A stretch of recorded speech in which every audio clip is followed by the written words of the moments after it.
let's get cooking. Let's play through Afterglow 1. Let me, I had these little pretty plugs. Delete that. All right, here we go. Let's have a listen.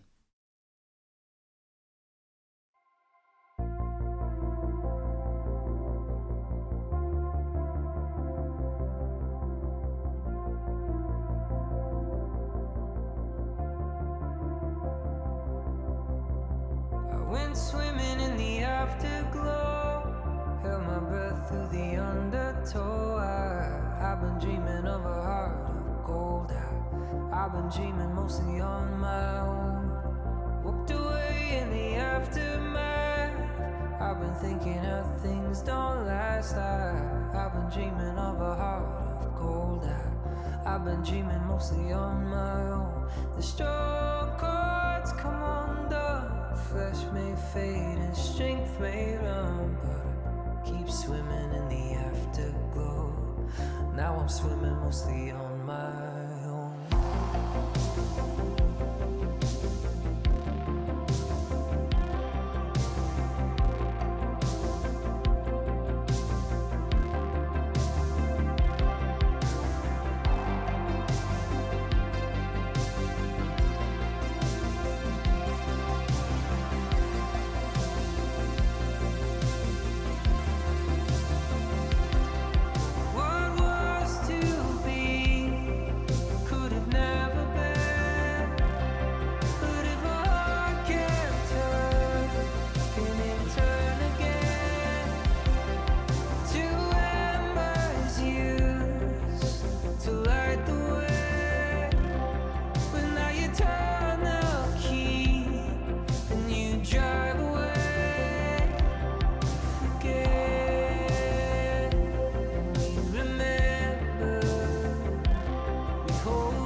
Hold or they fall apart. I've been dreaming of a heart of gold.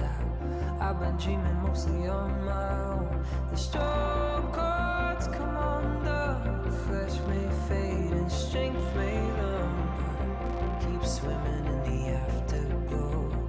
Now I'm swimming mostly on my own. What was to be could have never been. But if a heart can't turn, can it turn again? Two embers used to light the way, but now you turn the key and you drive away. Forget, remember.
And there you have it. Afterglow Part 1 by the Midnight. By the way, so lovely to see so much positive feedback on Afterglow 2 in the chat. I appreciate it. I've noticed on YouTube it has half the views of Afterglow 1. So clearly people are not here for drum and bass. Most people are not here for drum and bass from the Midnight, which is fine. But I probably will do it in the future because it's a really nice blend. Let's start. How I always start is usually with muting the vocals and just kind of going through elements. And then lastly, we see where the vocal kind of fits in. I think that feels more like the logical way to do it. Let's see. Let's start with the master channel. I never like go into depth with the master channel too much, but on this album, I really try to create a cohesive kind of glue like sauce to just tighten up things a little bit. But I am not a big proponent of the master bus being completely squashed and like a ton of stuff happening. I want it to be very gentle. I don't really want it to change the mix too much. I want it to just provide a bit of glue and tightening up and preventing any distortion. Obviously, things need to come in, prior to the master channel. Can't be distorting. Otherwise, what are you doing? But I have this BX, this Brainworks, what's it called? BX Mix or something like that. Digital V3, I guess is the name. I really don't, here I'm only using the Mono Maker. It's because it's really high quality. It sounds really good. It's very simple. I have other plugins that do the same thing. And sometimes I've provided a little bit of EQ. It has like this presence shift. It's gentle EQ, but it's sort of like shifting multiple frequencies at the same time. But I didn't want to do too much to this mix. So really it's just on this whole record, anything on this track, for example, anything under 85 hertz is made into mono, meaning that most likely, your bass, this guy, but probably has some chorus in it if I'm not mistaken. Yeah, here we go. Without it. Oh my God, it's just, oh man, wow, it's so basic and simple. I didn't even, normally I'll, play around with unison and stuff like that. Anyway, so a little bit of stereo field, the bass, but this means that it just making your whole mix just mono in the low end and not being too aggressive about it. Once I try to not go above, for the mix, if I really want to tighten it up, like above 150, meaning anything below 150 hertz is made to be mono. That way you get like a focused, tight, punchy, centered bass low end, but you get the wideness of chorus in anything above 150, in this case, anything above 85. So really it's just to kind of make sure that the lows, they don't need to be stereo, especially when you are mastering for vinyl, which is a separate process, but something to keep in mind. So I don't know, it sounds good to just have your master channel kind of focus the low end and make that mono. And then here we have a little bit of EQ. Let's just put like the beat on here. Let's put the track on.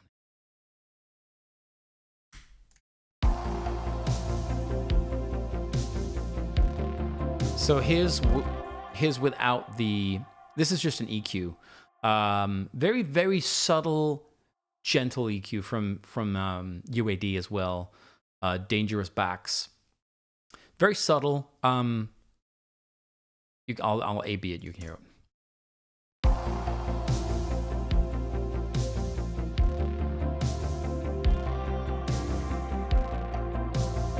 So I'm turning up some highs. I'm really not doing anything on the low end. I'm just turning up some highs around 28 hertz, which is very high.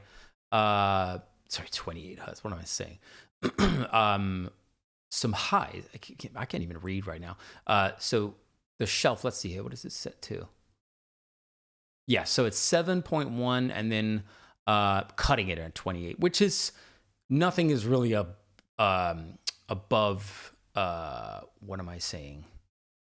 Wait, hang on. This is cutting. Wait, am I reading this right? Maybe I should have taken that edible. Let's double check here. What do we got here? Shelf is, now you got me tripping. So this is for this one. So I'm turning it up by, let's say a little bit over 2 dB. Maybe it's 2, maybe a 1.5. It's very subtle. Here I think it's just rolling off highs, but above 28 K is my read on it. Maybe let me know if it's different. And here's 7.1 K. I'm just turning that up. That's a shelf. So I'm just turning that. I'm rolling off some highs. And then to correct that, the level change, I just took it down by 1 notch. Very simple stuff, but really, I try not to be too... I don't love when one plugin is doing a ton of work. When you bypass that, it's like, whoa, your whole mix changed. That is... it just to me feels like you're letting... I'd like to fix issues before it gets to that stage. And so therefore I don't want any bus or any master channel to be doing that much work. That means there's something wrong with my mix, in my opinion. Anyway, so if Softtube is out there, I love their plugins, but I wish they had a bypass feature, instead of having to do this.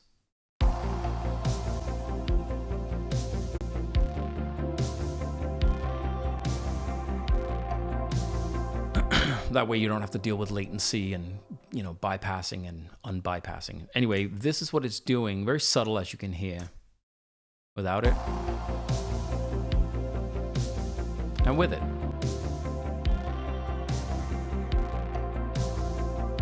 So what this is doing, it's probably not even affecting the peaks right now. This is probably just once everything's cooking with the vocal and everything. It's just providing...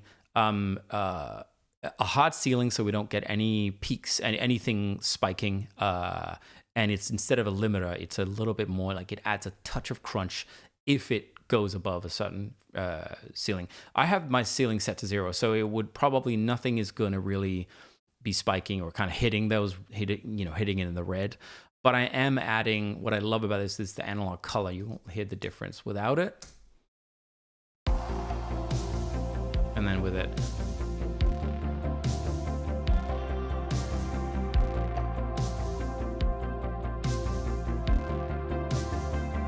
You hear that's really subtle, but it's adding a little bit of, it's doing something similar to what the Oxford Inflator does. It's adding some saturation and basically adding some fullness to the whole thing. So anything in between the peaks, in between the transient hits like the kick and the snare, you're just bringing up the rest of the track a little bit, and it just makes it feel a little bit more glued together. And this is doing the same thing. So let me try and do this. Let me try and actually, I think I found a way to A/B it. This is the same problem. There's no bypass.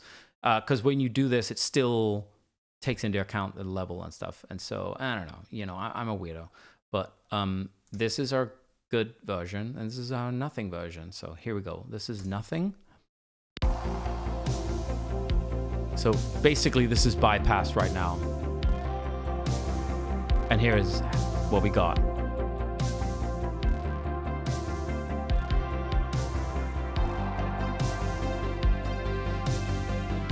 So essentially, it's providing something similar to that. A little bit of saturation, a little bit of fullness, richness. I don't really know what the Oxford Inflator does. Like, I'm assuming there's a little bit of, I don't want to call it compression, but I guess upwards compression. It's doing something other than just saturating stuff. And I think the curve has something to do with that. Again, I haven't dove deep into this, so I could be totally wrong. But that's what I've got on my master channel. Let's start with like the fundamentals. This was written really for Tyler and I to have something to sample. And it was because I wanted to do a thing where I sampled from this in Afterglow 2. So we kind of went backwards and was like, let's write something and make it just like, let's just write something, low-hanging fruit that feels real synth wavy. And that was the irony when you do that. You sort of go, oh, it's fine. Just like go with what feels good. And then you're kind of I can get sort of in the way of myself sometimes because I want to make something that feels new and fresh and push the boundary or push the envelope or whatever. But sometimes just accepting, like, I like this feels good. It's probably, cliche for a reason because it feels good. So all that to say, this theme is sort of like a traditional synthwave dreamy sound,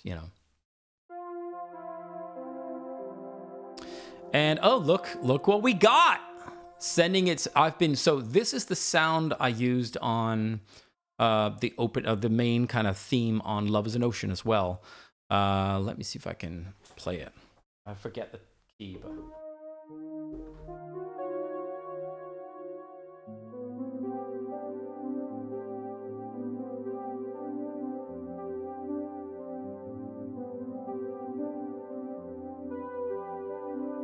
something like that. It's a little bit more of an attack to it, but this is essentially that sound. Juno, we're doing Uno LX from Tal. Love this synth, just such a classic. Really low on CPU, sounds fantastic, so easy to work with, and I love it. Really simple. Little bit of controlling some frequencies. We don't need the lows, and that is being sent to. Let me get rid of this guy. The spaced out reverb. So here we are. Let's make this big. The spaced out reverb from Baby Audio is, and by the way, I'm not like getting paid to do any of this. This is just, I've been a fan of Baby Audio for years, and Baby Audio reached out and said, like, why don't we, Asa said, why don't I could hop on the chat and chat to people. So if you have any questions, hit Asa from Baby Audio up. Huge fan of their company. And I know they have a couple of plugins. There's one which I don't have called Crystalline, which I'm like, is that a nod? I don't know. Maybe it's not a nod. But then there's also Comeback Kid. I have to believe. Come on, Asa. You have to believe someone has heard our songs, Crystalline and Comeback Kid. Or maybe my ego is getting the best of me, and Asa's gonna go, no, we never had it. It's all in your head, bro. Anyway, I love those guys. Quality stuff. They have a really sick plugin too that I used a lot on. I think it was Monsters. Where is the Baby Audio? It's such a simple one, but it's the Super VHS. And it's just like this crazy chorus with some like saturation distortion, and you can drift it. So it's really wide chorus, and it has some bit crush elements in it and reverb built in. It's like this little one-stop shop for many things. I tend to just use the chorus. It's sometimes a gentle bit crushing, but it's really sick because it's kind of a chorus on steroids. It's extra wide, and it feels kind of like lo-fi in a really sick way. So highly recommend. Anyway, this is the soloed version of the, let me make sure we bypass this. This is the reverb only. So you can hear what that's doing. And let's just bring in the EQ. Not that it has a lot of low end anyway, but. So, if I play this and I mute the reverb, you'll hear how dry and lifeless it becomes. So this is just dry, just the Juno with the reverb.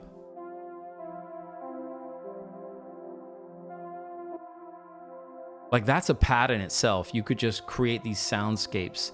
And it's got this beautiful feature. I used, this was the main reverb again for Digital Dreams, for Tyler's voice on Digital Dreams. I really wanted to create space for his vocal on a lot of these tracks. This one is a really good example of that. That's why I chose to do Afterglow 1, because there's so much space in the mix, and there's so much space for Tyler's vocal. And you really hear this reverb, because I really wanted to, I wanted it to shine.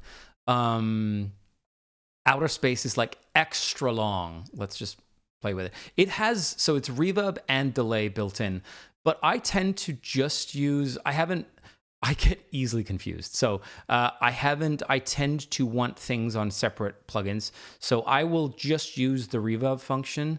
I should probably playing around with sending it to another bus that then I'm only using the the delay function. You know, I should probably mess around with that because I know it's not just your traditional delay. You can like add your, you know, however you want it to sound. Let's play around with this.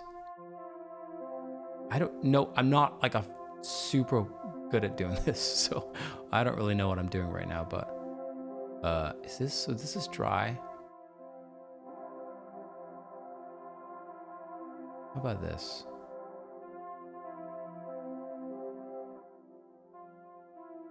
See, I don't even know how to just use the delay. Anyway, I'm just using the reverb function, and it has an extra long outer space function, and so we can make it real long. Let's try and play with that.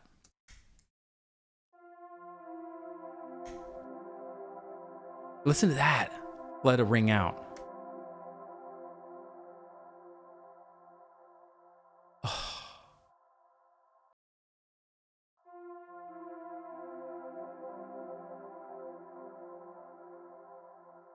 I just love that.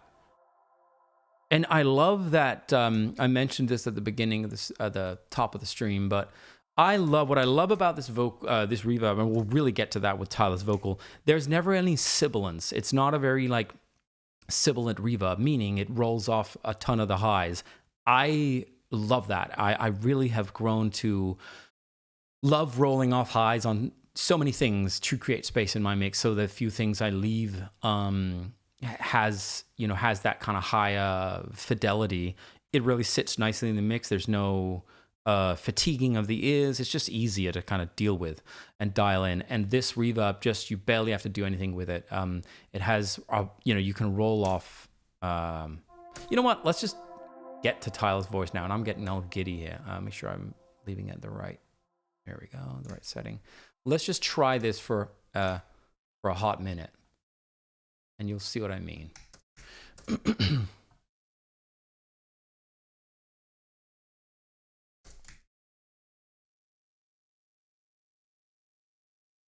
Maybe I should unmute the vocal. There we go. I went swimming in the afterglow, held my breath through the undertow. I've been dreaming of a... Ooh, and I love this ducking feature. So I'll make it, I kind of went into this on Digital Dreams as well, but I love it. I love a good ducking, side chaining, essentially what it is. So this is the ducking feature, side chaining the reverb to the vocal. It's just a very easy way to do it. It's built in, so it makes it super simple. So check the difference. If I dial it all the way up to 100, it'll duck it 100% while Tyler's singing, and then the second he stops singing, it brings up the reverb. So you'll have a listen. I went swimming in the afterglow, held my breath through the undertow. I've been dreaming of a... So you can hear that. It's like peeking through the little microseconds whenever he takes a breath. That's, of course, way too aggressive. But this is where I have it, right above 50. And let's listen to the difference when I dial it back, and you just get much more mess in your mix. And so this is the perfect way of, like, you can have a really long tail. It's set to kind of, says medium, but this is really your long tail. This is like massive tails, as you heard before. This is still long, and it's like in the long end of it. But this is with some ducking. I went swimming in the afterglow, held my breath through the undertow. I've been dreaming. And then bring it all back here. I went swimming in the afterglow, held my breath through the undertow. So you hear how the words get a little bit more lost because it becomes a little bit more muddy. And with this way, pasting this back to how I had it. With this way, it just, the reverb can remain really long with a long tail and kind of smoky and full and rich, but it just kind of gets out of the way a little bit every time Tyler sings. And it's just like the perfect reverb. I love it. So if we mute it's got no drums here anyway, so let's just listen to this. I went swimming in the afterglow, held my breath through the undertow. I've been dreaming of a heart of gold. I've been dreaming mostly on my own. Walked away in the aftermath. I've been I'm thinking. gonna crank it up just because it sounds good. I went swimming in the afterglow, held my breath through the undertow.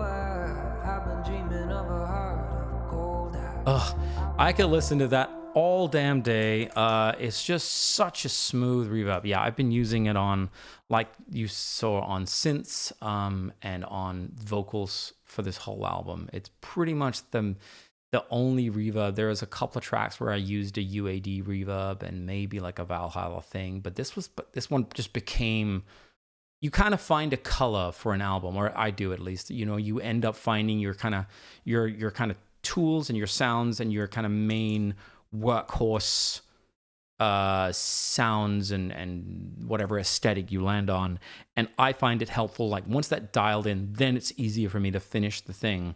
But it takes a lot of time to kind of do research and try things out and try sounds and kind of dig, go down the rabbit hole with these things. And you kind of, all the things that don't work, they seem to fall to the wayside, and you end up with the things that you feel resonate and stick. And, that can be a sound, it can be an aesthetic, it can be specific samples, or it can be plugins that provide a specific sound. And this is a good example of that reverb, Spaced Out from Baby Audio. Boom. Okay, let's mute vocal again. Okay, we've got the main synth playing. And you just got this bass, really simple bass from Serum. I'm not even opening it or anything. Oh, there we go. It's really not doing that much, but it's just a nice clean sound. A little bit of tape saturation from, oh, that's a bit small. Can we change this? Where is it? We do this. There we go.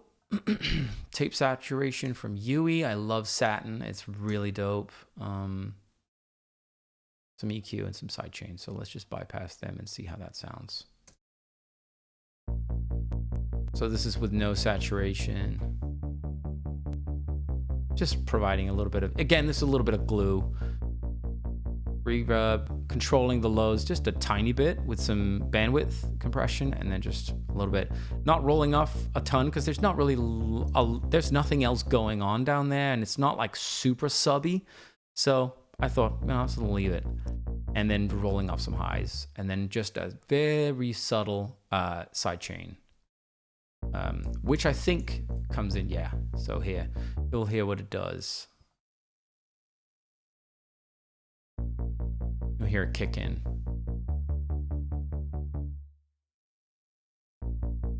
Yeah. You could barely hear it.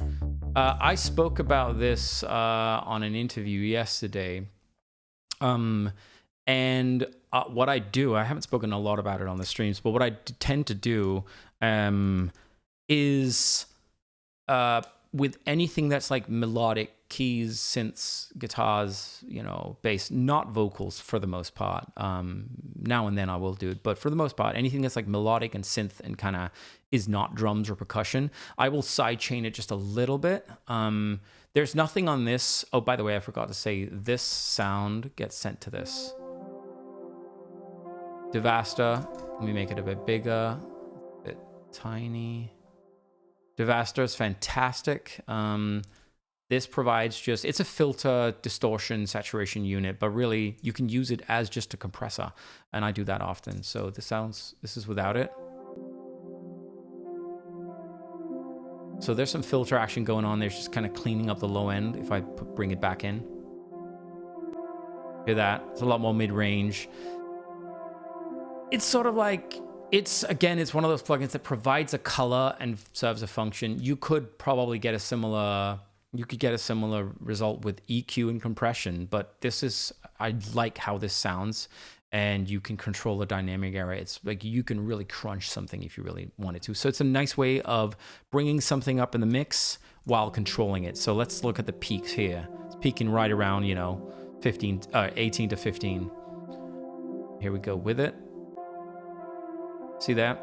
Kind of, I always try to gain stage it and maintain the same level so I don't get tricked. Sometimes you bring in a plugin and everything feels louder. You're like, wow, this is amazing. And then it's just louder, but it's not really actually fixing anything for you. So this provides a little bit of compression. It tones down some of those lows, and it just tightens up the dynamic range just a little bit. If we get real aggressive with it, you'll see it really like be squashed. You can bring in saturation, you know, all that good stuff. Anyway, that's what that is doing. We did the bass, and actually, let me get to this. So bass, this is the second bass layer there is. This was from my Sub 37. I guess the preset was called Terra Bass, and I just messed around with it a little bit, but it sounds real nice. Real sci-fi 80s bass, you know? I kind of love that. I love that like low fat, you know. With nothing, it's probably mono. I think Sub 37 is mono. So I'm compressing it. I love this plugin, this compressor. A little bit of control. We don't need all the lows because we've got that covered in our main bass. A little bit of essentially side chaining to chaining this to the main bass. So if I'm guessing that's what I did. If we play both things at the same time, you'll probably see it kick in. Here we go. So if I solo this, it's essentially what it's doing anything below this frequency, which is what is it set to? Oh, here we go. Sorry. 190 hertz, 191 hertz to be exact. Anything below that is just ducking the bass frequencies a little bit anytime this synth bass plays. And so you can hear it if we just play it soloed by itself, but with the other bass playing.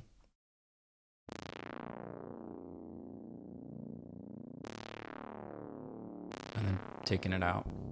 Hear that? It's got a little bit more rumble, which we don't need. You just need, what we need out of this sound is the, you know, that kind of sizzly, low end kind of feel, but with the, not with any other rumble. And here's a little bit of chorus. Ooh, that made it come to life. Again, why is this so small? And a bit of sidechain. Again, real fast. You hear it a bit more. I tend to make my sidechains on my basses just a little bit more obvious because I want them to truly stay out of the way from the kick. But other than that, anything that has sidechain on it will be very fast if we take this guy. Like, you can barely hear that. That's like, if I go aggressive.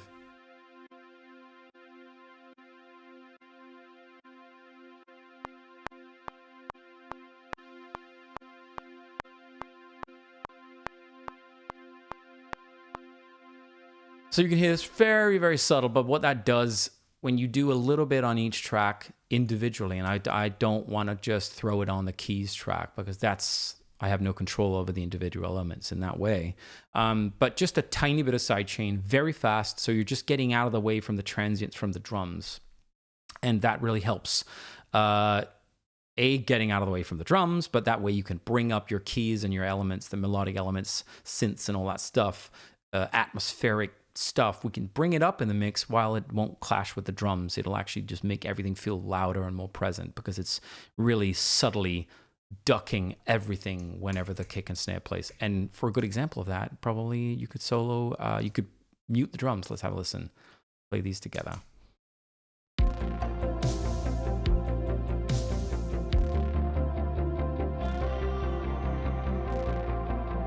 This is probably so subtle on this one, we can't probably even hear the difference, I'm realizing, because it's not really like one of those like big, super side-chained Johns. So maybe not the best example, but you get what I'm saying. Okay, so we did the Juno strings. This is just my Juno, a little bit of sauce, just static kind of pad. A little bit of EQ. See, just We don't need any of this like low end stuff. That's like all this mid range. Don't need it. And then one of my favorite reverb, go-to reverb plugins. Really simple. Sounds really good. I love Ubermod. Bit of sidechain. Okay, here we have... Actually, while we're at it with the old atmospheric stuff, this is Nest Acoustics. Ben here, he sent me this.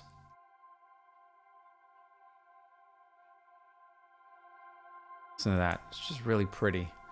He's just so good at the atmospheric stuff. So if we bring in this, we have the strings, yeah. Maybe even bring the vocal samples in. So that would be like this.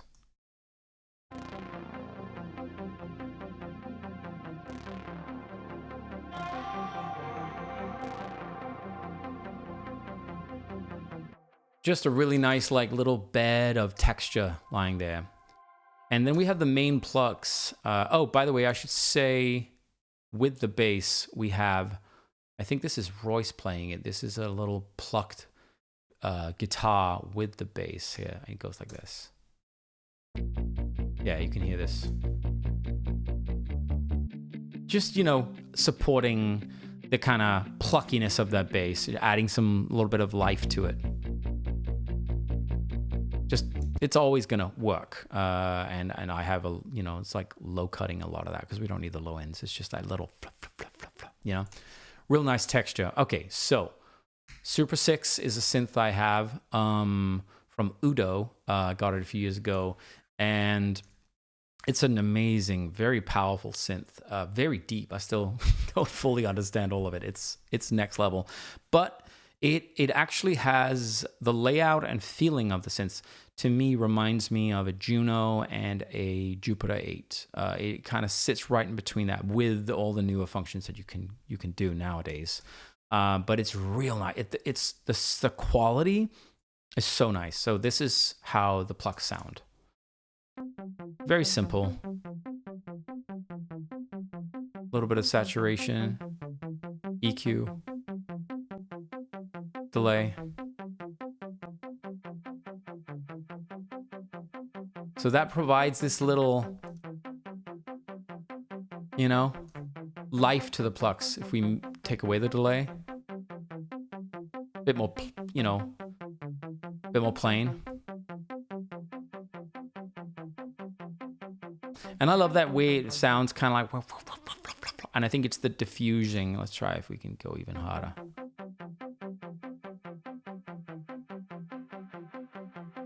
You know, that's too washed out, but it provides a nice texture to the plugins.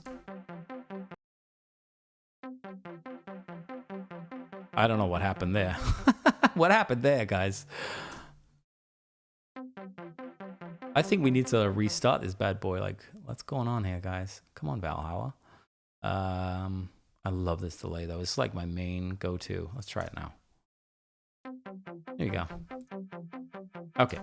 Sidechain, blah, blah, blah. Very subtle, as you can see. 55, just real fast. Real fast. You barely hear it. So that's that. And then we have the, like, supporting plucks from, what's it called? From Serum. I thought I had... Oh, so that's the bass, sorry. Still from Serum, though. There we go. And you should be opening. It sounds like this.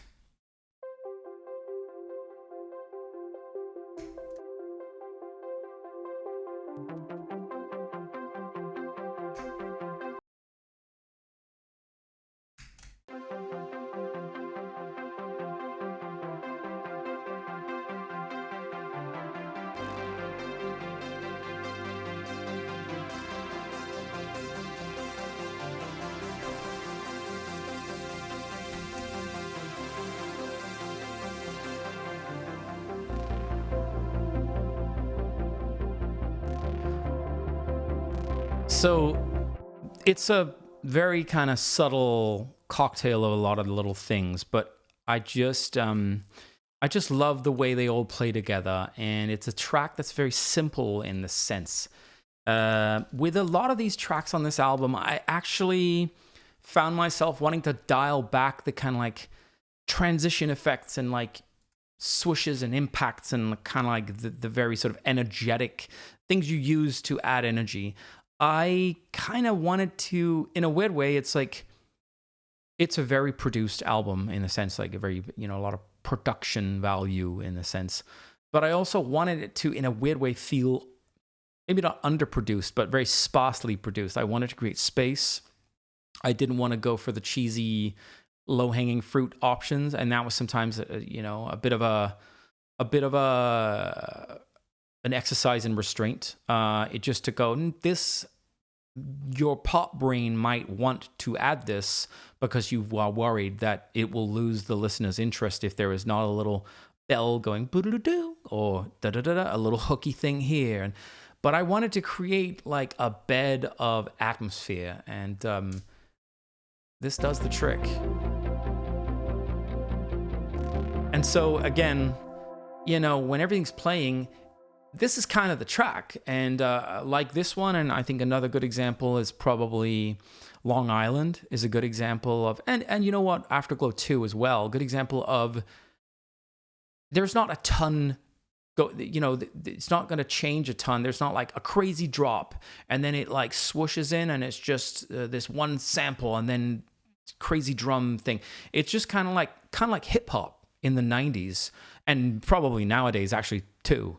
It is kind of like you have your loop and then you bring your track back, in and out with the vocal, whatever fits, but that's your loop. And it's not like, here's the crazy drop and we've got to add a whole new world of instruments for the drop, and it's wildly different from the verses. I kind of just wanted to feel very even keeled and very kind of like it sustains the momentum, but it just kind of coasts along. Summer's Ending Soon is a great example of that too. I didn't want to get in the way. I wanted to stay out of the way, and I wanted the song to shine, and I wanted it to feel confident enough so as to not feel the need to add a ton of bells and whistles because I was worried that people wouldn't listen or whatever. So that's why it feels sparse but spacious, hopefully. Here's a little transition from Nest Acoustics. Also love this sound. Simple, beautiful. Oh, so great. Okay, let's get to the drums because I think that's kind of what we've got left, if I'm not mistaken.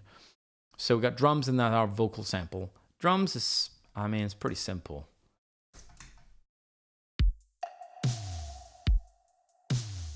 So, what do we got here? Bloodsport snare. This is a snare I sampled from myself years ago, doing a track called Bloodsport that I never finished, and I'll probably do something with it. I just didn't know where to take it, but I love the snare. It's essentially the Lost Boys snare, and then has been messed with a little bit and bounced, and then it's the snare I used on Deep Blue and on Dance with Somebody, on Night Skies, on all the mid-90s type of things. This is that snare. And I'm like, why try and recreate something that's like, it feels right. And then the kick is this kick, which is the original kicks for Sentinels back in 2016 when I first started the idea for Sentinels. So funny enough, it's come full circle, but then I did a lot to it. And it's similar to the Lost Boy kick, essentially, as you can hear. Very simple. Yeah, it's pretty much the Lost Boy kick. And then what is this drum bus is doing? Let's get rid of all this stuff. This is our drum bus with nothing on it. So here we're using a little bit of sustain, that's all. From the SPL Transient Designer, very simple Transient Designer. If we crank the attack, we'll hear it. It's adding a punch. We didn't need that. Here's what really adds some color and texture here. So this is bypassed. Hear that? I love the Oxide. A bit bigger. I love the Oxide saturation from UAD. It's especially good on like crisp drums like this, as you can hear. With it. it provides, you can really kind of crank it, and it provides a nice like saturation, like the tape saturation, and it provides a nice color, brings up the highs, brings up the lows. It kind of doesn't work for every type of song. Like once you're doing like an 808 type thing, it feels a little too, you're missing the mid range a little bit in my experience, but I love this for like synthwave drums. And then I just have an old EQ from Waves that I'm bringing up some highs a little bit, like 1 dB. I'm taking down 4 dB around 4K, just to get rid of some of the harshness in the snare and the kick and the click and all that stuff. And then the UAD, this is like the old legacy, like free version, I think, of the SSL bus compressor. So it's bringing up, if we bypass it, hear that. So let's look at the peak, right above 6. We bring in the compressor, let's see what it does. So it's maintaining the peak right above or under, right at 6. So it's essentially made a little lower, like in volume, but it sounds louder. You hear that? So there's just a little subtle glue to the drums. And then this guy I bought on sale a few years ago, back like 6 years ago. I think I used it on the whole Monsters record as well. Beatformer by Acusonus. This is the only plugin I have from them. It's really great. It is pretty aggressive. I've got the punch cranked up, which is nice. But you'll hear that it has a squash feature, which is essentially kind of like a compression, upward compression is how I would understand it to work. But you have to be so incredibly gentle with it. So I'll give you an example.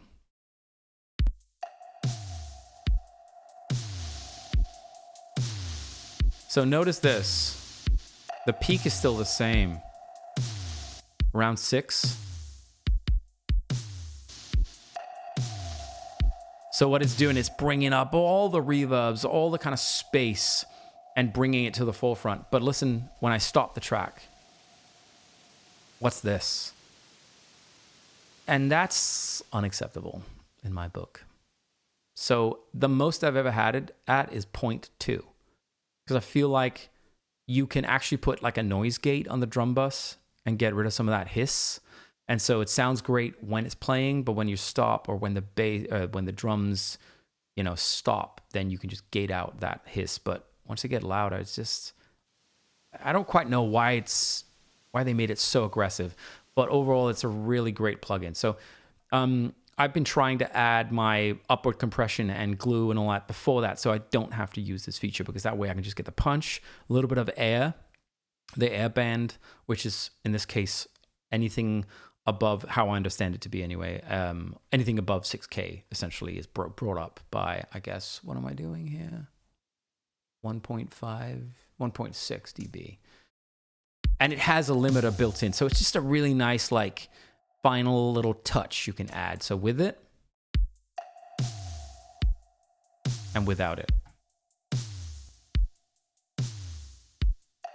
You hear how it just feels a little more dull without it? And with it. A little bit more crisp, a little bit more present. That's the drums. And then this is a vocal. I couldn't remember if I recorded it and I clearly must have, but I don't. Here's how it sounds with nothing on it. And am I sending this to? No, see, I'm sending this to a Valhalla Vintage Verb. This is what it sounds like. This is me going, ah!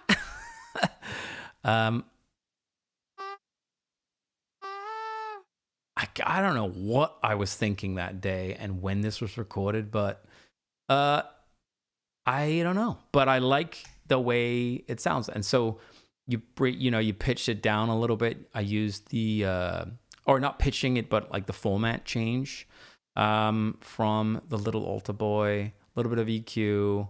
It's probably just cleaning up some stuff. This is a really nice Waves plug-in to control level as well. Kind of upward compression as well.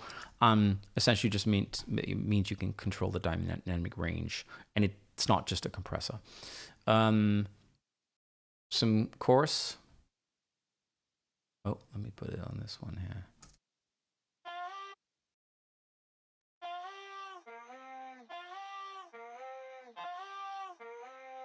Okay, and some more chorus, widening.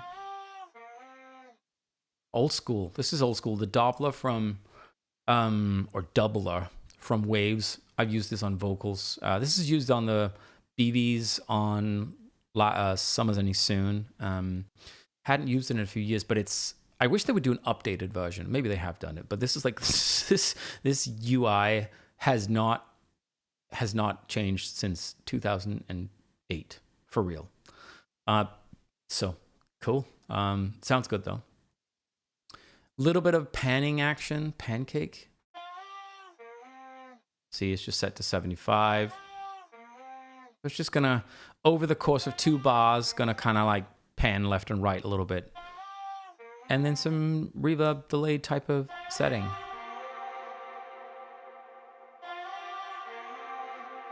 And I love this. This feels, it doesn't even sound like a vocal, but it just provides a really nice emotion to it.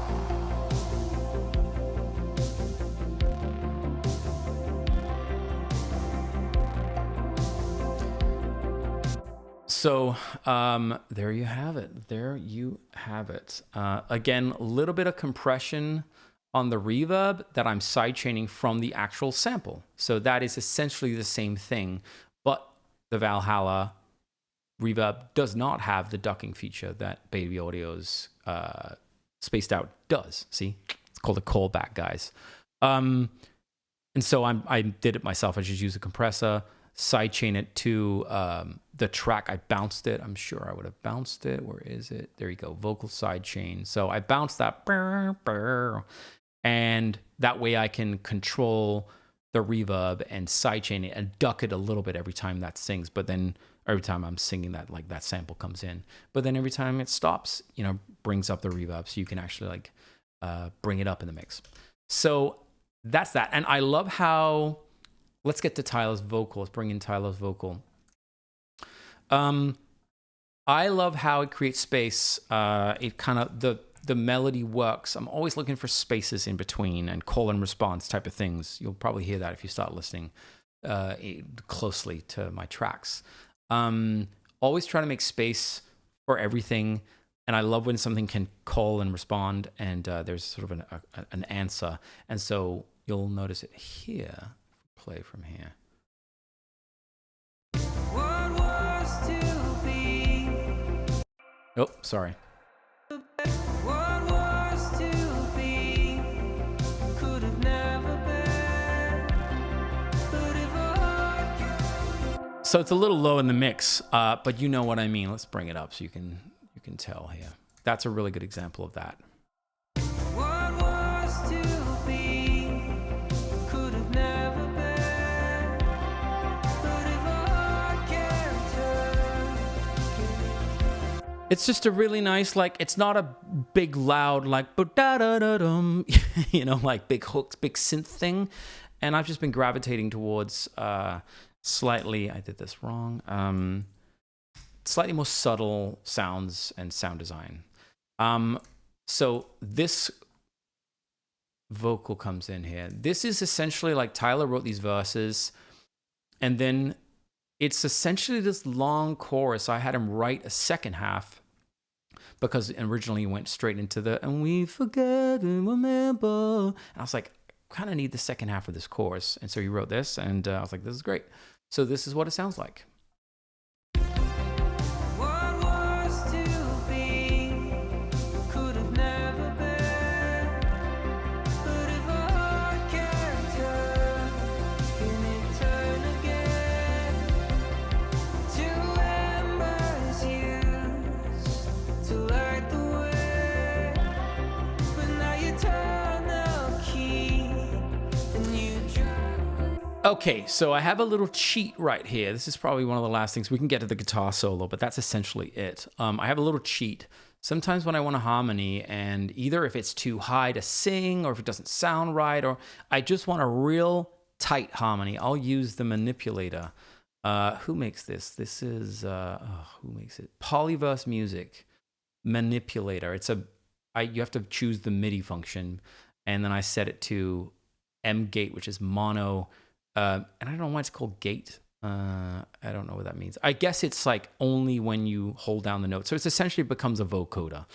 And so I wanted this real subtle harmony to make it extra emo. So if we listen to this.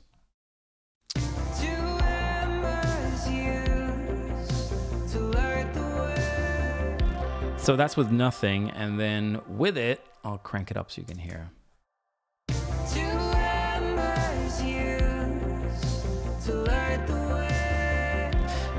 So when you bring it up in the mix, you can hear it's a little synthetic sounding, but when it's tucked, you really don't notice it. And that way you're getting a completely super, super duper clean double, or harmony in this case.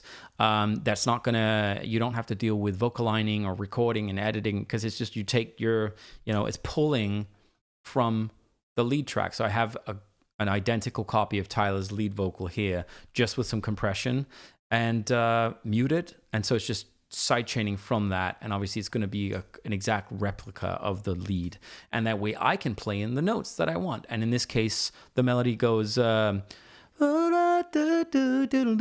I wanted this high kind of little emo, little country classic kind of just real simple, second harmony, and that does the trick. Let's like solo this.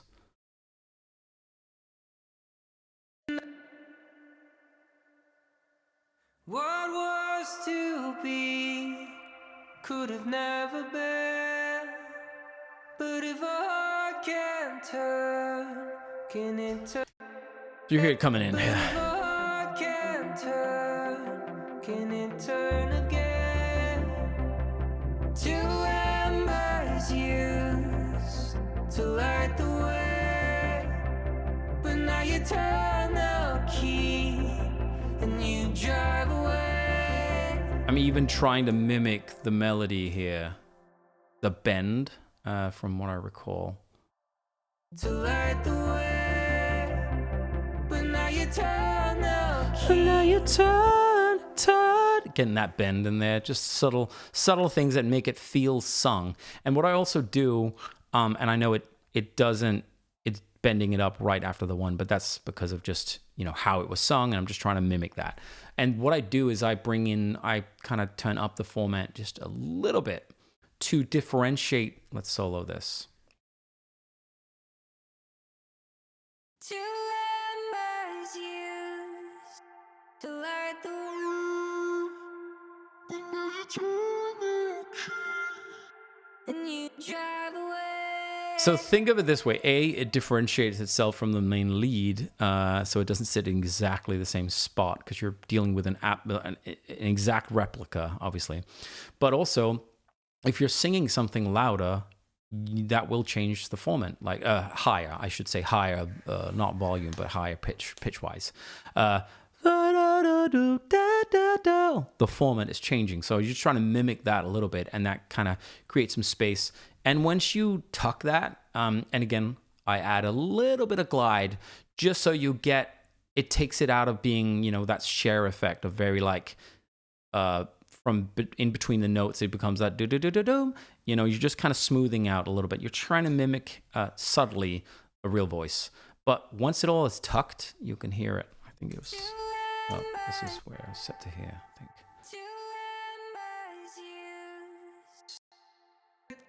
Two embers used to light. Two embers used to light the way. And it's the same one's going straight to the voice of the vocal reverb here. Again, spaced out, baby audio. So much space in it. I love the mid-range. Again, I'll say it again. And then it has these like stardust. Let's just like listen, because I haven't explored this a ton, but let's listen. Actually, let's just take his main lead. Two embers used to light the way. We solo it.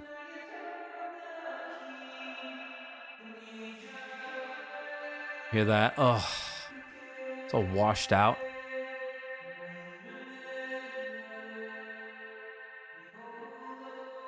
This is rounding off some highs, I think. Then the Stardust feature, what's that?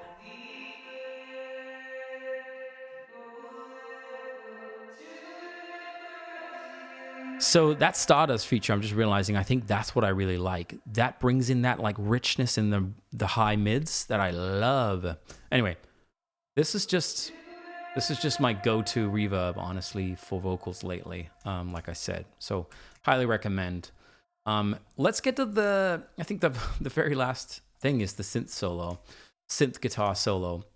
By the way, I really want to try and make an emulation of this in Serum 2, but I haven't been able to crack the code in terms of what type of distortion is available. So I'll need to mess around with that. But that's something I'd love to do, to have a built-in lead kind of midnight synth guitar type of lead sound.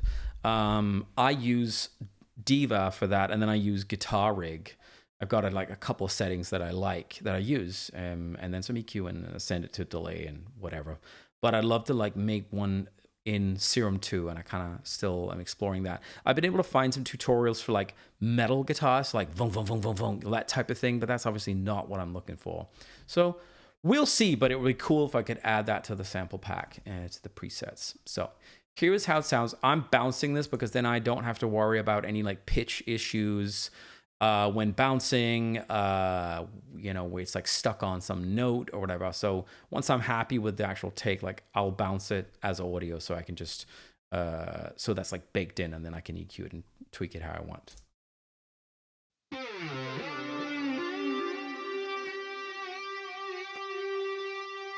All right, so this is what it sounds like completely dry.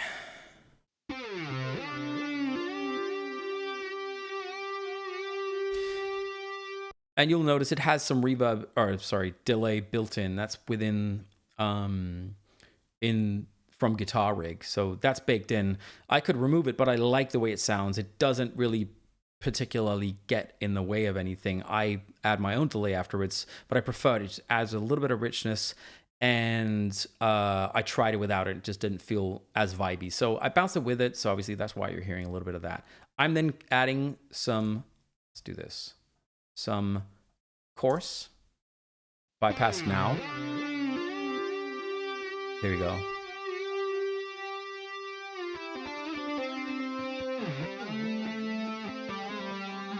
Okay, and then a little bit of Surfer EQ that I've talked about before. It's an expensive EQ. It's like $200, but it's really good when you want to precisely notch out certain, I shouldn't say notch, but like control certain frequencies, because it will follow, if you set it to surf, it'll follow the note. So in this case, these two bands are both, it looks like they're on the same band, kind of, but essentially ducking.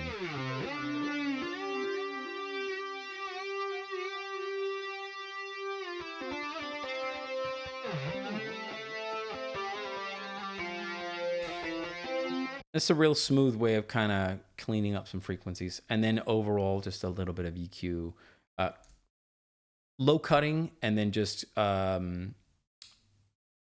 it called? Multi-band compression, essentially, on this area. Just this, compressing this band. So not ducking it, but just compressing it a little bit and controlling it. So ducking it would just remove that whole frequency spectrum permanently, and we don't want that. So I just wanted to control a little bit. And then we send it to a nice delay. Valhalla delay again, back for the win.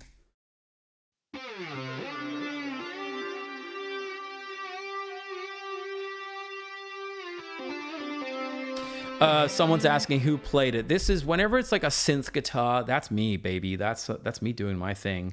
Actually, there's only one real guitar solo that Royce did, and that's for Friction, which I'll probably do that. Wait, I did that breakdown. I think I did that a week ago, didn't I? Or am I tripping? I don't know. I think I did that. That was the only real guitar solo on the album, and Royce killed that. You know, there's a little nod to Beat It by Michael Jackson in that solo, the Van Halen solo. Don't tell anyone. But that tone is bonkers. And he pulled out this like pedal that the guy at the studio had, and he's like, "This is kind of a weird one, but try it." And we were all like, "This is it. This is sick." Anyway, that's the only guitar solo on the whole record. The rest is all me on my synth guitar. And it was really a return to form of how we started, where it was just me cooking in the studio, doing my thing, and kind of getting away, feeling like I was getting away with a thing that you couldn't at that time do in mainstream music. And I think it's changed a lot, but it's always fun for me to go back and kind of just cook and do my thing. So this is all me. A little bit of level control. That's neither here nor there. It's just a little bit once the vocal comes back in. But that's essentially it. That's it. As you can see, real simple. These purple ones are where the bass changes. Just make that clear. Let's just bring it back. Second half of the chorus, essentially, or that tail.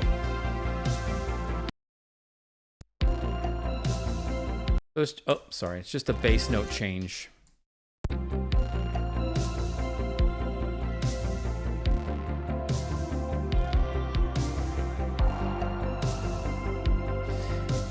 And I'm forgetting these little pretty bum bum bum bum bum bum. That was Nest Acoustics. Beautiful little addition.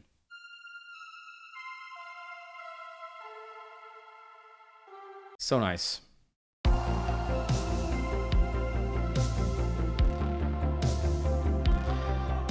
Thank you, Ugly Spirit. Says we smashed it on Syndicate. I really appreciate it. I had so much fun. We both did, Tyler and I, making this record. It felt like going back to a place we knew, but from a new vantage point. And it felt familiar yet fresh and unexplored at the same time. So it was which is probably the best place to be as an artist, I think, when you feel like you know what you're doing, but you're also kind of venturing out a little bit further out than you maybe have before, and there should be a little bit of exploration. That is essentially it, guys. There's not that much to it. I didn't talk about the plugins I used on Tyler's voice, but essentially they're the same as all the other mixes. I used Distressor on all his. That's my main compressor for his vocal now. I love it. EQ, de-essing, level control. A little bit of cleaning up using RX11 from what's it called, Isotope. Isn't that who makes it? Right. Isotope, yeah. Just to take some of the mouth pops and clicks. There was a little bit of that because it was sung so softly, and so it's just a way to kind of get rid of some of these little mouth. I like it. It's ASMR, baby, but in pop music it doesn't always translate as well.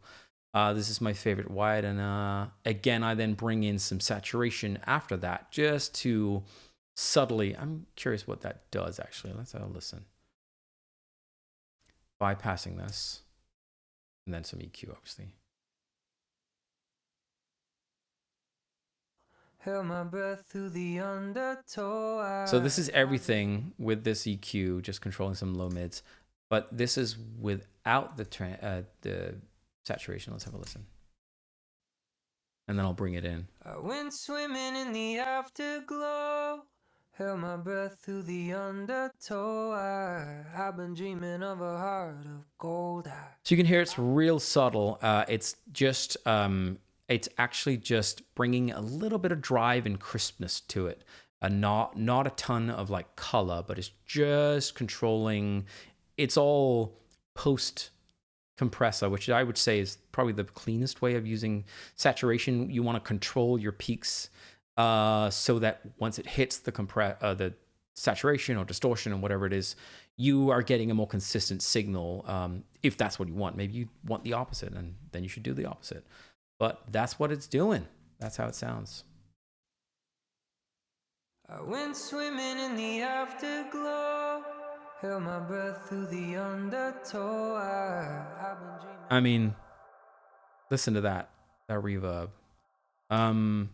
again, this felt like the best track to showcase that reverb, to talk about how I like to use it. I would encourage you to explore Baby Audio stuff because it's just really quality stuff, and it all is it always feels very musical. Their plugins feel intuitive and musical. Some plugins to me get a little too mathy, and I just don't know how to even approach it. I want to be able to kind of twiddle the knobs and understand what I'm doing, and for it not to feel super intimidating. And Baby Audio is just the perfect sweet spot of getting a little weird, but you know what you're doing. That's essentially it. That should be my written on my tombstone. Getting a little bit weird, but I know what I'm doing. That's it. Thank you so much for joining today. Someone just asked if I was going to do Sanctuary. I will do all of the tracks for the whole new album. Week by week, every Wednesday, typically I stream. I'm changing it to stream around 6 p.m. Pacific Standard Time. But today we wanted to make an early one so that Asa could join. Thank you to Asa from Baby Audio for joining. And also look out for a little mini breakdown on our socials probably later this week that we'll post. That is a mini breakdown of Afterglow 2, so you can see all the little elements in a quick kind of bite-sized format. I recorded all that a couple of days ago, and I really enjoy doing that stuff, and you guys seem to like it, so it's really fun. Thanks for joining, and I will see you all in a week. Thank you. Bye.